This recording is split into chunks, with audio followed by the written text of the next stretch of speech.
మద్రాసులో ఒక ఆఫీస్లో ఒక అమ్మాయి పనిచేస్తుంది. మన ప్రార్థనకు వచ్చే అమ్మాయి పనిచేస్తుంది. వాళ్ళ మేనేజర్ ఉన్నాడే, మేనేజరు ఆడు పేద కన్ని, చాలామంది జీవితాలను పాడు చేసిన వ్యక్తి వాడు. ఈ అమ్మాయి డ్యూటీకి ఇచ్చాడు, పెళ్లి కాని అమ్మాయే డ్యూటీకి వెళ్ళింది. అప్పుడప్పుడు వచ్చి ఈకిలిస్తుంటాడంట. ఆ అమ్మాయి ఈకిలించదంట. ఒకసారి చూస్తాను సూపు ఇంకంతే. ఇక 20-30 రోజులు అయిన తర్వాత ఒక రోజున ఆ అమ్మాయి గదిలో ఆ అమ్మాయిని అతని గదిలోకి పిలిచాడంట. పిలిచి, మేడం టేక్ యువర్ సీట్ అన్నాడట మేనేజర్.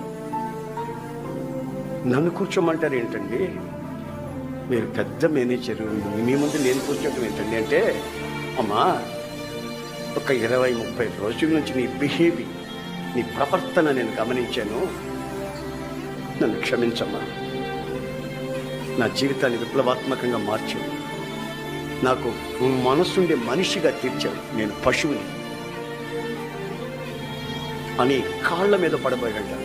ఆ బిడ్డనిందంట, నేను ప్రార్థనకి వెళ్తానండి, నేను అలాంటిలాంటి మనిషిని కాదు, అయినా మీ కొరకు నేను ప్రార్థన చేశాను తప్ప ఇంకేమీ చేయలేదు, మీరు నా తండ్రి లాంటి వాళ్ళు.